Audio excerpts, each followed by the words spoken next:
What is going on, guys? Welcome back to another SGN video where it's all sim all the time, and I'm bringing you guys my Madden 24 beta impressions on gameplay and franchise. I strictly played those two things, so if you're looking at superstar feedback or head-to-head, MUT, whatever, you're not going to find it here. We're just going to focus on gameplay and franchise. Now, this is, if I'm being honest with you guys, this is my second time recording this because I barely made it through half the things I want to talk to, and it took 30 minutes. I'm like, I'm not dropping an hour video. No one's going to watch that. So I'm going to try to go through this and be less in-depth and thorough. And if you guys want me to break down something more specifically as far as what I think about it in more detail, let me know in the comment section below and I can do that for you. But we're just going to do a rundown, gameplay, things I like, things I don't like, and then franchise, things I like, things I don't like. I will expand on them a little bit, but I'm going to try to keep this as short as possible, so that you guys remain entertained. Now, I will also do timestamps below, so if you're looking for something specific that I'm talking about, you can jump ahead. Hopefully, you'll want to watch the whole video. By the way, if you are new to the channel, number one, thanks for checking out the video. Two, if you could please subscribe, it really helps me out. It's free.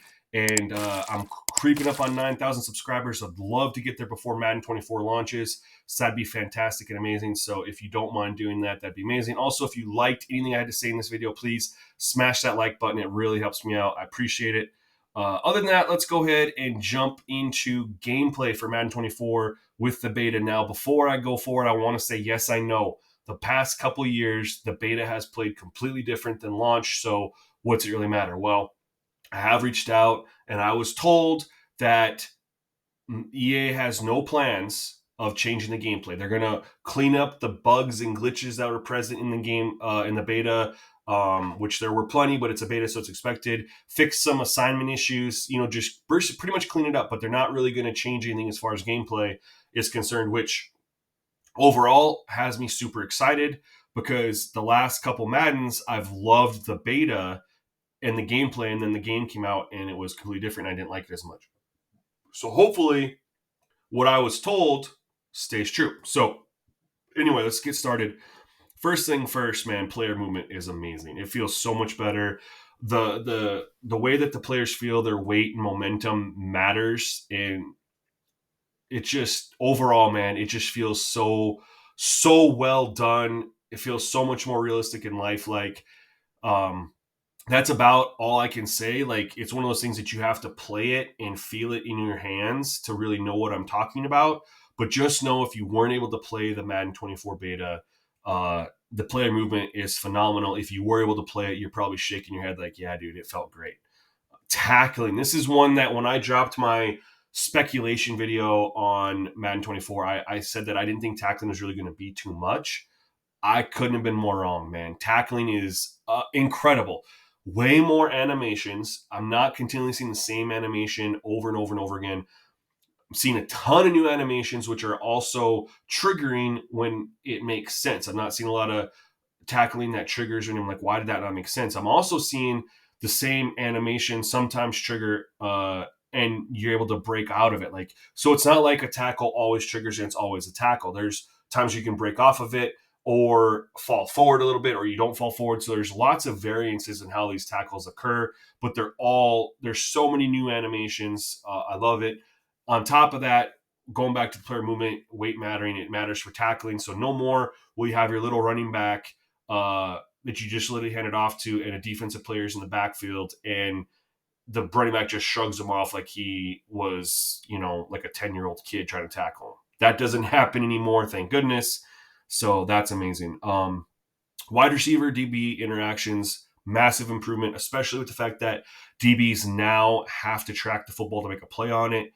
This is way more of a big deal than I think anyone of you or myself could have realized, especially when you go into instant replay and break down plays as far as what happened on the play and you see the DB player trying to tracking the football and going to make a play. All the different ways DBs are able to make a play on the football, to swat it, knock it away, to try to break up the pass is amazing, as well as the way that wide receivers are able to catch the football and then take a hit and hang on to it or bounce off of it and break the tackle. It all makes sense. It all looks amazing. And it's really, really well done. I'm super excited about it. Blocking, phenomenal job on blocking as far as logic. They fixed where last year the defensive end, whether you were a user or the CPU, would just sprint to the outside because the tackles couldn't get deep enough, and they would just go right around the tackle and come in and sack. So you'd sometimes be like, dude, why did I get insta sacked? They didn't even blitz. And you go into replay and look, and it was because the defensive end would just sprint up the field and run right around the left or right tackle because they couldn't get deep enough. They'd just be shuffling their feet with their hands up, and they couldn't get their hands on the edge rusher, and it led to you getting sacked right away. They fixed that. That doesn't happen really anymore. There are a couple times where the tackle will get beat around the edge, but they're getting their hands on the guy at least. So they clean that up. The blocking is so well done that they actually need to go back in and buff pass rush. And they don't need to buff pass rush to the point where it's like defenders are beating their blockers necessarily quicker, but I'd like them to buff where the pocket collapses in on the on the quarterback a little bit more. So yes, you can still have that blocker between the defender, but they're getting driven back into the quarterback more, which does create pressure and should help create more off-target throws. Right now, that doesn't happen quick enough. Players, you just get too much time to throw, even on all Madden, which is where I tested a lot of my gameplay was default all Madden, and then I tested sliders too. I was able to fix some of the stuff with sliders, but even on default all Madden, I'd like to see more of this addressed anyway, because pass protection and pass blocking is really, really well done. I don't want to say it's too good. I want to say the pass rush is what needs a buff for both sides, just to reduce how much time you have to throw. Right now, it feels like you have on average about 4 to 5 seconds to throw, and in the NFL, the average is really 3 to 4. So they just need to just tune that a little bit, and I think we're solid there. Run blocking is phenomenal with the way players go up and get to the second level. If you read the hole correctly, you can really make some really nice plays. However, it doesn't feel OP, because you can break off some really nice runs. Like there was times where I would start a game and I'd start off a game with a 14 or 15 yard carry, and then I have like a 6 or 7 yard carry, and then I'd have like an 8 or 9 yard carry and be like, oh my God, this is too easy. And then the CPU start making adjustments, and I'd start getting tackled for a 1 yard loss, a 2 yard loss, or a 1 yard carry, or a 2 yard carry. And it would all eventually balance out, which felt really, really good on the run blocking side. Quarterback AI. They talked about the improvements to quarterback AI. It's definitely seen and felt when you play. They avoid pressure better. They roll away from it. They do a mostly good job of getting rid of the football before taking those sacks that we'd always be frustrated about, because we're like, that sack only happened because they didn't get rid of the football, which was frustrating. They've cleaned that up a lot. The types of throws that quarterbacks make are much improved as well. There is a caveat to that, and we'll break into that in a second. But overall, quarterback AI much improved. So for the gameplay, what I don't like, we're going to stick with quarterback AI. We're going to stick right here. And I will say this: the last couple of years, I've made a how to fix Madden CPU quarterback play, and one of the big things was we had to change archetypes. We don't have to change archetypes anymore this year. Players can stay strong arm or field general, whatever. Although I hate the archetype system, and I hope they get rid of it. For now, we can leave archetypes. Now, traits, on the other hand, traits will need to be changed, potentially. I say that potentially because the Madden 24 beta pulls in the traits and how players were rated from 23. They're not going to update any of that because EA likes to have ratings reveals be a big deal, and they're not going to have updated ratings and adjustments in 24 because that spoils their reveal. So I say this: if they leave some of the traits how they were, then we're going to have some problems, but it's going to be an easy fix. I'm not going to go into all the different things that need to be adjusted, but I will say this: there are certain traits as far as force passes and sense pressures that do not work well together. One of them will be if they have aggressive force passes and trigger happy sense pressure. My God, it's the worst quarterback gameplay you'll ever see. But it's a very easy fix. You just change the sense pressure a little bit. The other thing is there's a lot of quarterbacks who are given a pocket quarterback style, which they need to be given a balanced. Honestly, there's not a single quarterback in the NFL right now, I think, that just does not scramble and run. They're the only one who pretty much never took off and ran was Brady, and he's gone. So every quarterback will take off and run if there's open space. They may not be very fast, they may not get very many yards, but if there's 2 or 3 yards there, they'll take it and go. There was still some issues in the beta where quarterbacks were moving out, rolling away. They're not improvisers or scramblers, so this was very impressive. But the problem was they'd have open space in front of them to run for 3 or 4 or 5 yards because the defender was 10 or 15 away, and they could pick up a couple yards before running out of bounds or sliding to avoid contact, and they didn't do it. They threw the ball away, which in real life they would have taken off and ran. So I sent these clips over to a dev, let them know. Hopefully they tune that a little bit, because otherwise the quarterback AI and the way they play is phenomenal. And if nothing changes with the traits going into Madden 24, it's an easy fix with traits. It's so much easier than last year. So for the most part, we'll be good on that. But I do wish that they would change that, so I don't have to even make any changes with that. Now, other than traits, the other thing I don't like with quarterback gameplay in its current state is accuracy. Both the user and CPU are way too accurate. On all Madden default, the CPU was always going like 15 of 16, never missing any throws. As a user playing with the Texans and Davis Mills, who's like a 72 overall, when I had it on pass target and accuracy with the meter, I was dotting because it's too easy to be accurate with the meter. Once I turned the meter off, I started having more success in having off target throws. But they either need to make that meter much more difficult to have a good timing window on, especially for a lower rated quarterback, or they just need to tune accuracy in general, because no matter what, the CPU was way too accurate too. Now I was able to play with the sliders and get the CPU and the user quarterbacks to have more off target throws to get more realistic percentages, but I would still like them to change that when the game launches, because I don't like how strong they are in its current state. Next thing I don't like is penalties, pretty much non-existent. Even when you jack them up, they're just hardly there. It's been like this for years. All I ask is if they don't want to go in and reinvent the wheel for penalties, that's fine. Go in there and tweak how much penalties, the chances of penalties occurring are happening when you jack up the slider. Just tune that. Just tune that. If you don't want to do anything else, just tune that. Fatigue and auto subs, broken. Fatigue doesn't seem to really happen much or play a factor. Auto subs doesn't really happen at all. Players do not rotate in and out. Typically, if you run a wide receiver on a 40 or 50 yard play, if not once, if you do 2 plays where they're going deep, they're going to take a breather. They're going to sub out and take a breather, and a guy's going to come in. That doesn't happen in Madden 24. Players do not rotate out. They don't get tired. I played with the Texans, and Derrick Henry's obviously their starting back, their power back, their receiving back.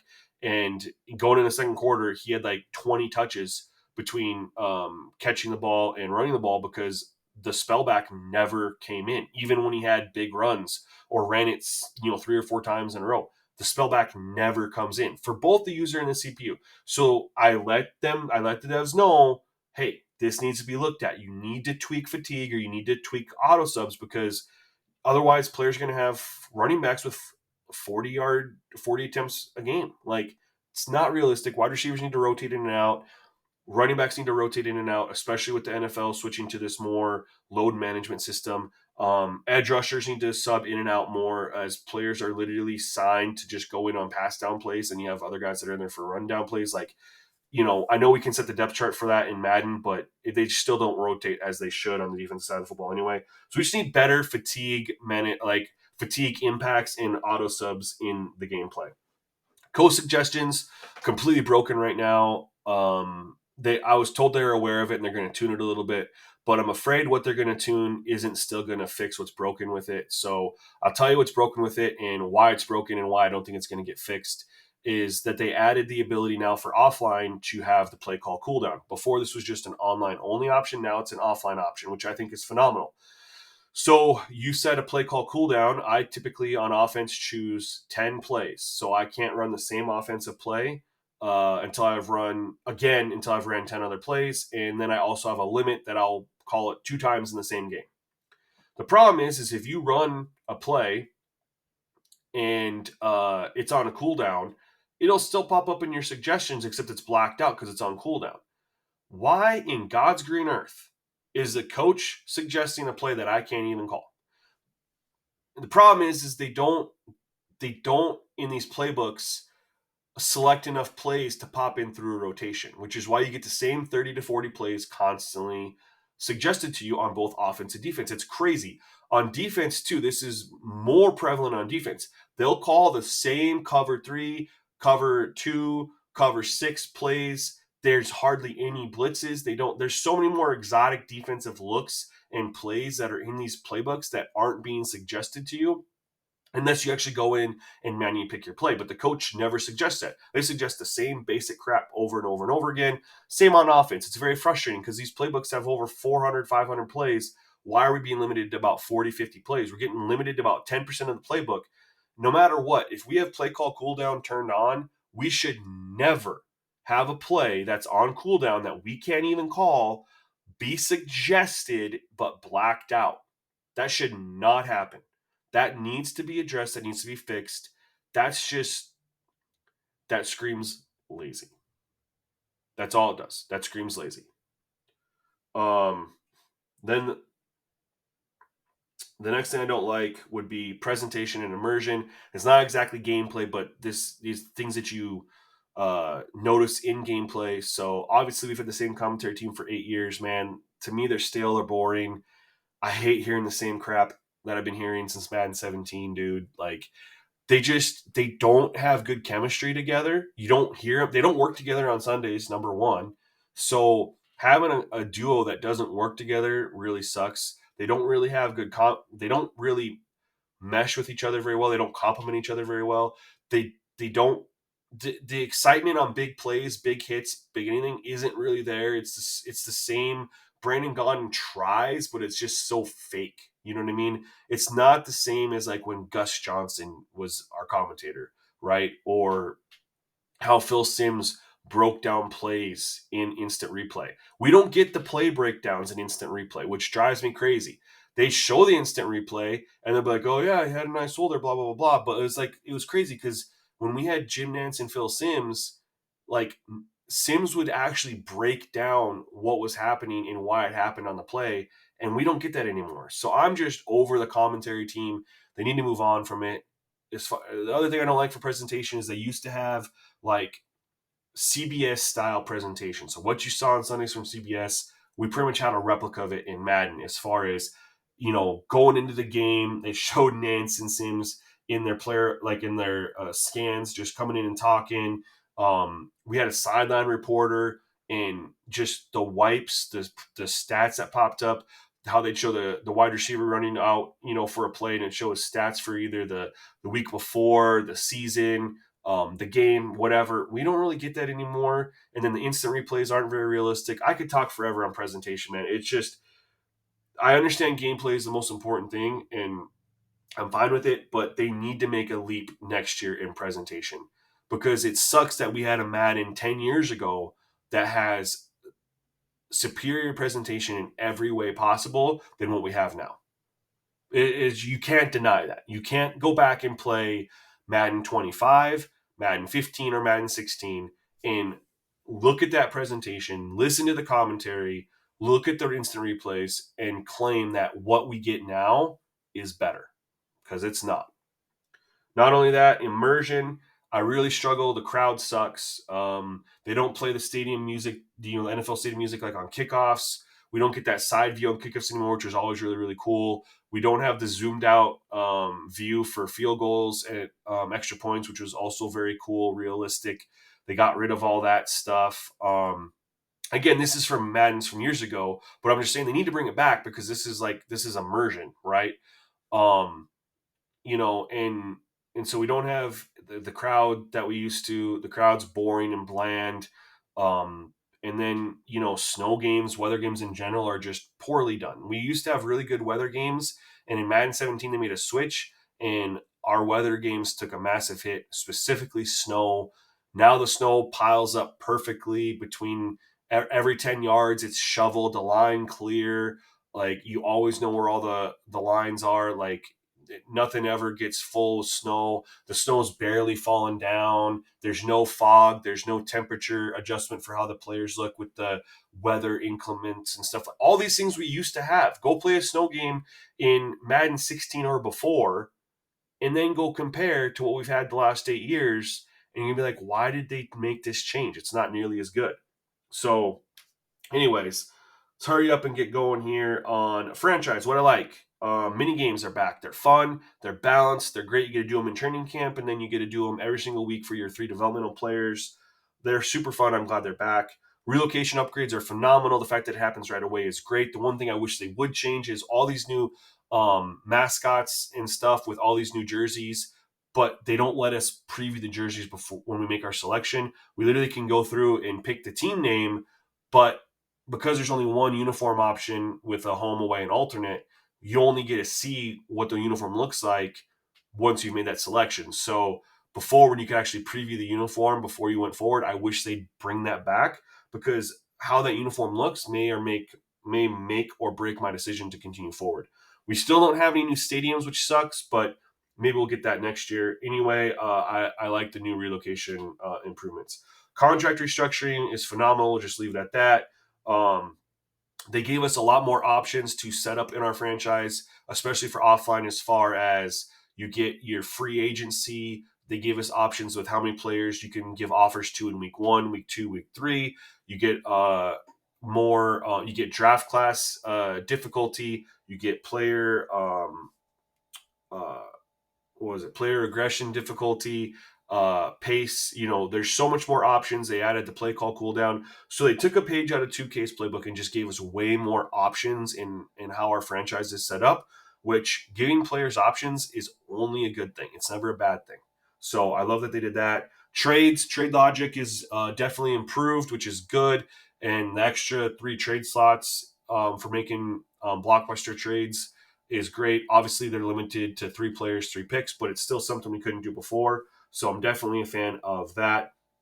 Franchise, what I don't like, lack of immersion. Again, there's not really much to going on week to week as far as stories, headlines from around the NFL. Nothing really to draw you in and see what's going on from around the league, what happened, stuff like that. So again, lack of immersion inside franchise mode. As you guys know, I hate XP based progression. I think it's stupid that how you perform on Sundays makes you better when it's really a practice thing. I also hate that the game tries to direct how you play a game, like, oh, your running back will become a star running back if you get him 100 yards and 2 touchdowns this Sunday. So now you're going to not just play the game to win, you're going to try to play the game to get that running back specifically 100 yards, 2 touchdowns, and who the hell cares if you win? You want that dev trade upgrade. And that's what's wrong with XP-based progression and how they upgrade players. So hopefully one day they realize that and remove it. I love superstar abilities. They're 100% realistic. They're very well done. The problem is zone abilities are completely arcade and MUT style. So it's like they took zone abilities, which are a MUT head-to-head thing, and meshed them with superstar abilities, which are a franchise sim things, and you can't mix the two. The thing that it sucks is you can turn off superstar and zone abilities completely or keep them on. What I really would wish we had was the ability to turn off just the zone abilities, because Pat Mahomes and Josh Allen aren't just suddenly able to throw the football 20 extra yards because they made a couple completions. Like, that's the most bogus, unrealistic thing ever. Just like Aaron Rodgers can't be intercepted when he's a gambler. Lamar Jackson can't fumble. But, I mean, it's just, they're arcade. They're MUT. I get it. They make sense for MUT. It does not make sense for franchise. Give us the ability to either remove just the zone abilities or give us some goddamn realistic zone abilities. My goodness. It's not that freaking hard. It's just not. It just pisses me off that they give us these unrealistic arcadey zone abilities inside of franchise mode mixed with something that's super well done, which is superstar abilities. It's like you halfway got it, you know? Weekly game planning, it's so stupid. Because if you pick you want to run inside, well, guess what? Good luck running the ball outside. I hate that if you pick you want to prioritize short passing, you get hurt on medium and deep throws. If you want to run the ball inside, you get hurt running outside. If you want to run outside, you get hurt running inside. That shouldn't be what game planning should be. When you pick that these are the things you want to do to attack the defense, it should strictly just generate play calls designed around this, but you shouldn't get an increase in that area and a decrease in another. You shouldn't get any buffs or nerfs. It should strictly be we're going to create play calls around this because that's how you want to attack them. So for me, you almost always have to do blitz counter because then you're not taking a nerf on anything you want to run offensively. And, defensively too, like, if you pick quarterback contain, you're going to lose your blitz, but you're giving up something on defense when you try to pick your game plan. I hate how game planning is done. I like the concept and the idea, but it just needs a rework. Same with home field advantage. I think home field advantage is a fantastic idea, but they need to get rid of the unrealistic advantages. Like they have some that are very, very realistic, some that aren't realistic. I don't like that there were two tiers either, that and even the away team could have an advantage. I think it just strictly be a straight up home field advantage, right? So when you play at Arrowhead or you play in Seattle or some of these loud stadiums, you have the squiggly lines, right? When the team's in advantage, or when you play in Denver, or when you go down and you play in Jacksonville or Tampa or Miami, you fatigue faster because of the elevation and the humidity, things like that. Home teams have better footing in places like Green Bay and Chicago. Like you could have realistic home field advantages, but get rid of the other bullshit that's again arcadey. Like get rid of that. So for now, home field advantage needs to be turned off. Scouting too. It's just you just don't do anything. You just pick a couple. Like there's nothing there to do. You pick the region that you want, and that's it. Like scouting used to be more fun when you would go in. Like when you used to go in and you have the points to spend, and if you wanted to scout a player and unlock a certain thing, you had X amount, you had 1,800 points I think a week, and you could go in and depending on the player position, it would cost you X amount of points to unlock various attribute grades, not the actual ratings, but the grades. And you could do that. That felt more immersive than anything now. And now it's just like, oh, okay, we need to find 5 scouts that are going to target these specific positions. And then the positions come in and we read, oh, he attacks the football, he does this, he does that. But you literally get you have no idea if this guy is going to be decent or not based on the scouting feedback you get. You get a little bit more better. You get a little bit more of an idea off the physical grades that they get, but it's just still it's just completely dumb freaking luck. You can't scout a person and know that they're going to be pretty good or pretty rough. I just wish they would change scouting. But anyway, guys, final thoughts on this is that right now the gameplay, in my opinion, is in a very good spot. I need them to tweak a couple things, tune up some of the bugs and glitches, but I'm loving where the gameplay's at. I hope they don't change too much. I love where gameplay's at. Franchise mode, they took a big leap this year. There are definitely still things that need to be done and improved upon going forward, but as long as they don't pull a Madden 20 on us next year, because they've worked on franchise mode the last couple of years, and as long as they continue to do it and don't pull we're just bringing our gameplay changes into franchise mode next year, I think we're going to get what we want sooner than later. They definitely seem like they're making those strides. Gameplay's in a very, very good spot. So next year, I think, is the year they're going to actually be able to give us upgraded presentation, more franchise features, more controls. Maybe they'll rework penalties and auto subs, things of that nature. So anyways, guys, I'm actually very, very excited for Madden 24. The beta was a very positive experience, and I honestly want to keep playing it. I wanted to be able to start my franchise right now. That's how good it was. I wanted to. So I'm very pumped and hyped off the beta, and I hope that, like you guys, I'm not like what you guys might think. I hope I don't get disappointed when the game releases there. I finally spit it out. Anyway, guys, thank you for checking out the video. Hope you enjoyed it. Stay tuned to the next one. Peace.